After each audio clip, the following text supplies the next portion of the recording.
اعوذ باللہ من الشیطان الرجیم بسم اللہ الرحمن الرحیم رب اشرح لی صدری ویسر لی امری واحلل عقدۃ من لسانی یفقہوا قولی اللہم ارنا الحق حقا وارزقنا اتباعہ وارنا الباطل باطلا وارزقنا اجتنابہ آمین یا رب العالمین۔ تو آج ہم انشاءاللہ نبی صلی اللہ علیہ وسلم کے بارے میں جو کنٹینیو کر رہے تھے اس میں رضاعت کے بارے میں پڑھیں گے۔ رضاعت مطلب کہ دودھ پلانے والی خواتین جنہوں نے دودھ پلایا نبی صلی اللہ علیہ وسلم کو۔ اور رضاعت آپ صلی اللہ علیہ وسلم کی والدہ کے بعد سب سے پہلے ابو لہب کی لونڈی صوبیہ نے آپ کو دودھ پلایا۔ اس وقت اس کا اپنا بچہ جو بچہ دودھ پیتا تھا اس کا نام تھا مسروح۔ صوبیہ نے اس سے پہلے آپ سے پہلے نبی صلی اللہ علیہ وسلم کے حضرت حمزہ بن عبد المطلب کو اور آپ کے بعد ابو سلمہ بن عبد الاسد مخزومی کو بھی دودھ پلایا تھا، لہٰذا یہ تینوں آپ کے رضاعی بھائی تھے۔ تو تین آپ کے رضاعی بھائی تھے، مسروح، حضرت حمزہ اور ابو سلمہ۔ حضرت حمزہ آپ کے چچا بھی تھے۔ حلیمہ سعدیہ کی گود میں عرب کے شہری باشندوں کا یہ دستور تھا کہ وہ اپنے بچوں کو شہری بیماریوں سے بچانے کے لیے انہیں دودھ پلانے والی بدوی عورتوں کے حوالے کر دیا کرتے تھے تاکہ ان کے پٹھے مضبوط ہو اور ان کی عربی زبان خالص اور ٹھوس ہو جائے۔ اسی دستور کے مطابق عبد المطلب کو بھی دودھ پلانے والی دایا کی تلاش تھی۔ ادھر بنو سعد بن بکر بن حوازن کی کچھ عورتیں اسی غرض سے مکہ آئیں اور ان کے روبرو آپ صلی اللہ علیہ وسلم کو بھی پیش کیا گیا، مگر جب انہیں معلوم ہوتا کہ آپ صلی اللہ علیہ وسلم یتیم ہیں تو وہ آپ کو لینے سے انکار کر دیتی۔ یتیم جان کر کیوں وہ انکار کرتی تھیں؟ وہ اس لیے کہ انہیں یہ اس بات کا خدشہ تھا کہ انہیں پے اچھی نہیں ملے گی، اجرت اچھی نہیں ملے گی، پیسہ نہیں ملے گا زیادہ، تو وہ نبی صلی اللہ علیہ وسلم کو لینے سے انکار کر دیتی تھیں۔ ایک خاتون حلیمہ بنت ابی ذؤیب کو کوئی بھی بچہ نہ ملا، لہٰذا انہوں نے مجبوراً ہی آپ کو گود لے لیا، مگر جب لے لیا تو ان پر خوش قسمتی کا ایسا دروازہ کھلا کہ دنیا حیرت زدہ رہ گئی۔ حضرت حلیمہ کے والد ابو ذؤیب کا نام عبداللہ بن حارث تھا اور وہ آپ صلی اللہ علیہ وسلم کے رضاعی نانا ہوئے۔ حلیمہ کے شوہر کا نام حارث بنت عبد العزیٰ تھا اور دونوں ہی قبیلہ سعد بن بکر بن حوازن سے تعلق رکھتے تھے۔ اس طرح حارث کے بچے بچیاں بھی آپ کے رضاعی بھائی ہوئے، جن کے نام یہ ہیں عبداللہ، انیسہ، جدامہ اور ان کا لقب شیمہ تھا، اور اسی سے وہ مشہور ہوئیں۔ وہ قدرے بڑی تھیں اور آپ کو گود بھی کھلایا کرتی تھیں۔ حلیمہ کے گھر میں برکات کی بارش، جیسا کہ پہلے اس بات کے بارے میں بتا دیا گیا ہے کہ جب تک آپ صلی اللہ علیہ وسلم حلیمہ کے گھر موجود رہے ان کا گھر برکتوں سے مالا مال رہا۔ حلیمہ کا بیان ہے کہ وہ جب مکہ آئی تھیں تو قحط سالی کا دور تھا، بہت زیادہ ان کے گھروں میں بھوک ہڑتال تھی۔ ان کے پاس ایک گدھی تھی جو اس قدر کمزور اور دبلی تھی کہ پورے قافلے میں سب سے زیادہ سست اور مریل چال چلتی تھی۔ ایک اونٹنی بھی تھی مگر وہ ایک قطرہ دودھ نہ دیتی تھی۔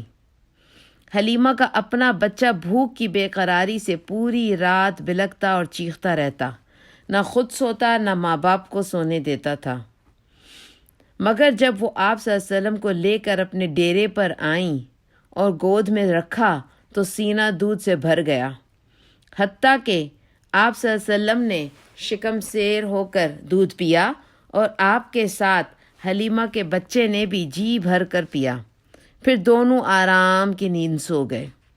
سوچیں کہ جہاں ایک بچے کو نہیں ملتا تھا وہاں 2 بچے دودھ پی کر سو گئے۔ ادھر شوہر اٹھ کر اونٹنی کے پاس گیا تو کیا دیکھتا ہے کہ تھن سے دودھ ابلا چاہتا ہے، چنانچہ اس نے اس قدر دودھ دوہا کہ دونوں نے خوب آسودہ اور سیراب ہو کر پیا اور نہایت پرسکون رات گزری۔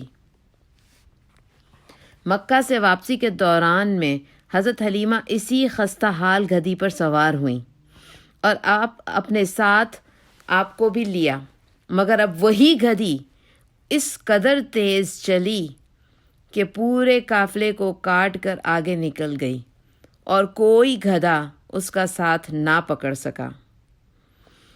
حضرت حلیمہ کا وطن دیار بنو سعد سب سے زیادہ قحط زدہ تھا، مگر اس کے باوجود مکہ سے واپسی کے بعد ان کی یہ حالت ہوئی کہ جب بھی بکریاں چر کر واپس آتی تو ان کی کوکھ نکلی ہوتی اور تھن دودھ سے لبریز ہوتے۔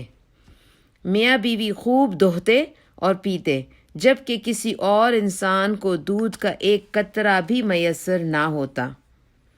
یوں اس خاندان کو مسلسل خیر و برکت نصیب ہوتی رہی، یہاں تک کہ 2 سال گزر گئے اور مدت رضاعت پوری ہو گئی۔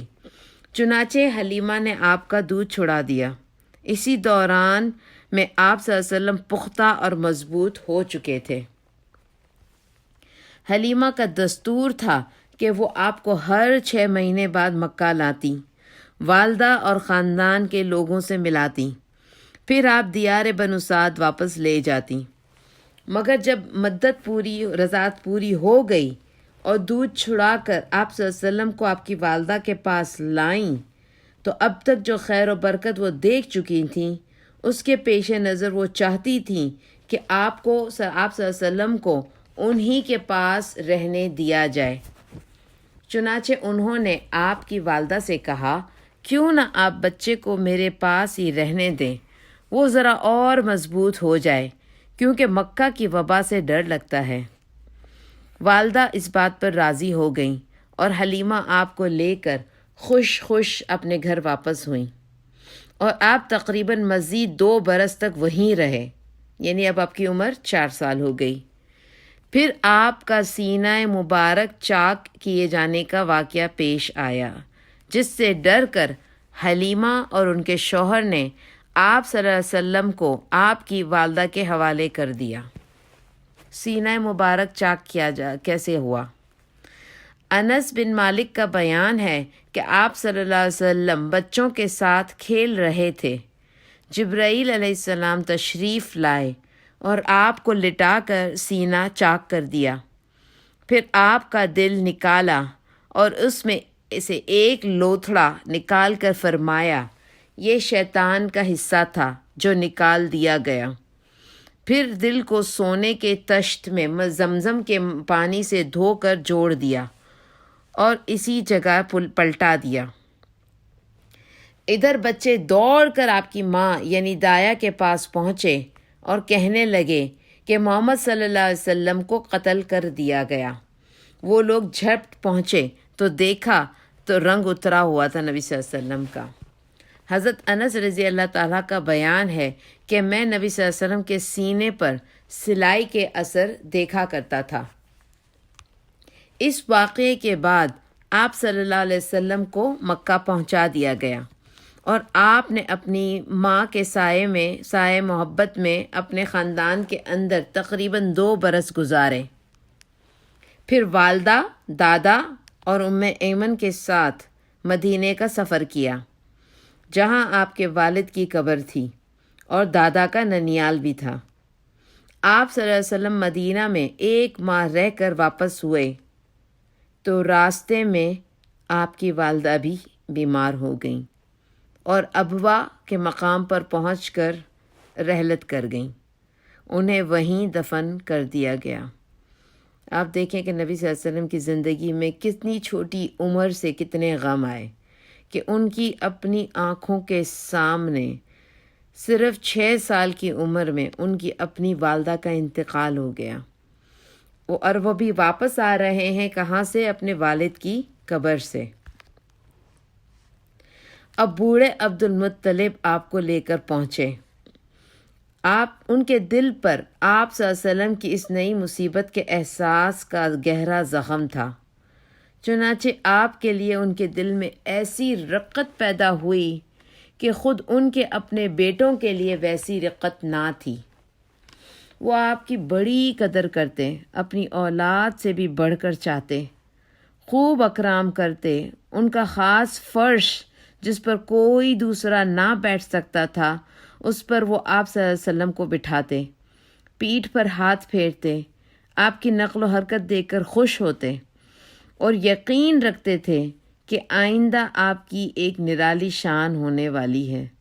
لیکن ابھی آپ کی عمر صرف 8 برس 2 مہینے اور 10 دن ہوئی تھی کہ عبد المطلب بھی انتقال کر گئے.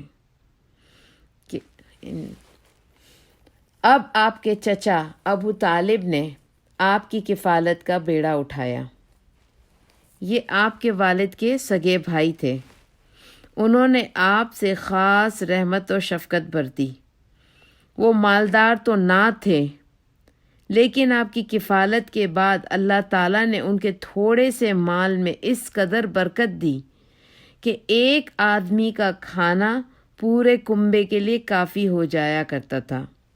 خود آپ صلی اللہ علیہ وسلم بھی بہت صبر و قناعت کا نمونہ تھے. جو کچھ ملتا اسی پر قناعت کرتے. ابو طالب کے اپنے بھی کافی بچے تھے اس لیے وہ یوزلی ہینڈ ٹو ماؤتھ رہتے تھے. جب آپ صلی اللہ علیہ وسلم کی عمر 12 برس اور کہا جاتا ہے کہ مزید 2 مہینے 10 دن ہوئی تو ابو طالب نے تجارت کے لیے ملک شام یعنی سیریا کا ارادہ کیا. آپ کو ان کی جدائی بہت ہی گراں گزری جس سے وہ بھی بہت متاثر ہوئے تو ان کو اپنے ساتھ لے لیا.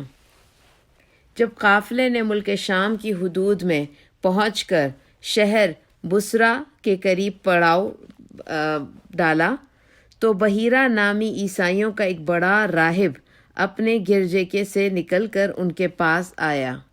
یوزلی یہ جو راہب ہے وہ کبھی اپنے گرجے سے باہر نہیں نکلتا تھا اور کافرے کے درمیان سے گزر کر نبی صلی اللہ علیہ وسلم کے پاس پہنچا اور آپ کا ہاتھ پکڑ کر کہنے لگا یہ دنیا کے سردار ہیں, پروردگار عالم کے رسول ہیں, اللہ انہیں رحمت عالم بنا کر بھیجے گا. لوگوں نے پوچھا آپ کو یہ کیسے معلوم ہوا؟ آپ دیکھیں کہ یہ جو آدمی جو تھا جو راہب یہ کرسچن تھا اور چرچ سے نکل کے وہ آیا. کہ آپ سوچیں کہ کرسچن انسان کو کیسے اس بات کا پتہ چلتا. مگر اس نے کیا کہا؟ اس نے کہا تم لوگ جب گھاٹی سے ادھر ظاہر ہوئے تو کوئی پتھر یا کوئی درخت ایسا نہ بچا جو سجدے کے لیے جھک نہ گیا ہو, اور یہ دونوں چیزیں نبی کے علاوہ کسی اور کو سجدہ نہیں کرتی. پتھر اور درخت نے سجدہ کیا تھا. پھر میں نے انہیں مہر نبوت سے بھی پہچانتا ہوں جو کندھے کے نیچے نرم ہڈی کے پاس سیب کی طرح ہے, اور ہم انہیں اپنی کتابوں میں بھی پاتے ہیں. یعنی کہ نبی صلی اللہ علیہ وسلم کی نبی ہونے کی علامات جو ان کی کتابوں میں موجود تھیں, جو توریت اور انجیل یعنی بائبل میں موجود تھیں, ان میں یہ تھیں کہ وہ پتھر اور درخت آپ صلی اللہ علیہ وسلم کو سجدہ کریں گے, اور مہر نبوت جو کندھے کے نیچے ایک ہڈی سی پاس سیب کا یعنی ایک بڑا سا نشان تھا. وہ نشان جو تھا اس کے بارے میں ان کی کتابوں میں لکھا تھا. تو اس راہب نے یہ دونوں چیزیں نبی صلی اللہ علیہ وسلم کو دیکھ کر کنفرم کی. پھر اس نے قافلے کی ضیافت کی اور ابو طالب سے کہا ان کو واپس کر دیں, ملک شام نہ لے جائیں کیونکہ یہود اور رومیوں سے خطرہ ہے. دیکھیں یہود کا خطرہ کیوں تھا؟ کیونکہ یہودیوں نے حضرت عیسیٰ کو ساتھ بھی یہی کیا تھا. حضرت عیسیٰ کو ختم کرنے میں ختم کرنے کی کوششوں میں کن کا ہاتھ تھا؟ یہودیوں کا اور رومنز کا. تو اس کرسچن پریسٹ کو اس بات کا خطرہ ہوا کہ اگر وہ یہ دیکھ لیں گے تو وہ انہیں ختم کر سکتے ہیں یا انہیں کوئی نقصان پہنچا سکتے ہیں. یہ بات سن کر ابو طالب نے آپ صلی اللہ علیہ وسلم کو مکہ بھیج دیا. جنگ فجار. جب آپ صلی اللہ علیہ وسلم کی عمر 20 برس کی ہوئی تو ذی قعدہ کے مہینے میں عکاظ کے بازار میں ایک لڑائی پیش ہوئی جس میں ایک طرف قریش اور کنانہ کے قبائل تھے اور دوسری طرف قیس اور غیلان کے قبائل تھے۔ دونوں میں گھمسان کا رن پڑا۔ فریقین کے کئی آدمی کھیت رہے، لیکن پھر انہوں نے صلح کر لی اور طے کیا کہ دونوں طرف کے مقتولین گنے جائیں گے۔ جدھر زیادہ ہوں ادھر والے زائد مقتولین کا خون بہا لے لیں گے۔ اس کے بعد جنگ ختم ہو گئی اور باہمی جتنی بھی دشمنی تھی سب ختم کر دیا گیا۔ اس جنگ میں آپ صلی اللہ علیہ وسلم بھی شریک تھے۔ تو یہ نبی صلی اللہ علیہ وسلم کی پہلی جنگ تھی۔ وہ اپنے چچاؤں کو تیر تھمایا کرتے تھے۔ اس کا نام جنگ فجار اس لیے پڑا کہ اس میں حرام مہینے کی حرمت پامال کی گئی تھی۔ فجار نام کے واقعات 4 بار پیش آئے۔ ہر سال ایک واقعہ پیش آتا رہا اور یہ آخری واقعہ تھا۔ اس سے پہلے کے 3 واقعات میں ہلکے پھلکے جھگڑے ہوئے تھے۔ لڑائی صرف اس چوتھے واقعے میں پیش ہوئی تھی، یعنی کہ نبی صلی اللہ علیہ وسلم کی یہ پہلی جنگ تھی، جنگ فجار۔ اس کے بعد حلف الفضول کا واقعہ پیش آیا۔ اس جنگ کے بعد ہی ذی قعدہ کے مہینے میں 5 قریشی قبائل کے درمیان ایک عہد نامہ طے پایا جسے حلف الفضول کہتے ہیں۔ ان قبائل کے نام یہ تھے: بنو ہاشم، بنو عبد المطلب، بنو اسد، بنو زہرہ اور بنو تمیم۔ اس کی وجہ یہ ہوئی کہ زبید یعنی یمن کا ایک آدمی سامان تجارت لے کر مکہ آیا۔ عاص بن وائل نے اس سے سامان خرید لیا، لیکن اس کی قیمت ادا نہ کی۔ اس نے بنو عبددار، بنی مخزوم، بنی جمع، بنو سہم، بنو عدی سب سے فریاد کی، لیکن کسی نے ان کو توجہ ان پر نہ دی۔ چنانچہ اس نے جبل یہ ابو قبیس پر چڑھ کر تند اشعار پڑھے اور اپنی مظلومیت کا نقشہ کھینچا اور آواز لگائی کہ کوئی اس کا حق دلانے کے لیے اس کی مدد کرے۔ یہ پرانے اس زمانے میں یہ ہوتا تھا کہ کسی کو اگر کسی کی مدد کی ضرورت ہوتی تھی یا اپنا بیان کرنا ہوتا تھا کچھ پرابلمس، تو وہ پہاڑ پہ چڑھ کے بیان کرتے تھے۔ اس پر زبیر بن عبد المطلب نے کوشش کی۔ چنانچہ مذکورہ قبائل کے افراد بنو تمیم کے سردار عبداللہ بن جدعان کے گھر میں اکٹھے ہوئے اور آپس میں یہ عہد و پیمان کیا کہ مکہ میں جو بھی مظلوم نظر آئے، خواہ مکہ کا رہنے والا ہو یا کہیں اور کا، یہ سب اس کی حمایت کریں گے، اور عاص بن وائل سے زبیدی کا حق لے کر ان کے حوالے کیا۔ اس عہد و پیمان میں آپ بھی اپنے چچاؤں کے ساتھ تشریف فرما تھے، اور جب انہیں رسالت ملی تھی تو وہ فرماتے تھے کہ میں عبداللہ بن جدعان کے مکان پر ایک ایسے معاہدے میں شریک ہوا کہ مجھے اس کے عوض سرخ اونٹ بھی پسند نہیں، اور اگر میں اس کے لیے دور اسلام میں بھی بلایا جاتا تو اسے یقیناً قبول کرتا۔ اس سے کیا پتہ چلتا ہے کہ کبھی بھی کسی کے ساتھ کچھ برا ہوتا تو نبی صلی اللہ علیہ وسلم حالانکہ ابھی مسلمان یعنی اسلام نہیں آیا تھا، مگر اس بات پر انہوں نے حلف اٹھایا کہ چاہے وہ کوئی بھی شخص ہوگا، اگر اسے کسی بھی طریقے کی مدد کی ضرورت ہوگی تو نبی صلی اللہ علیہ وسلم ان کی مدد کے لیے ہمیشہ تیار رہتے تھے۔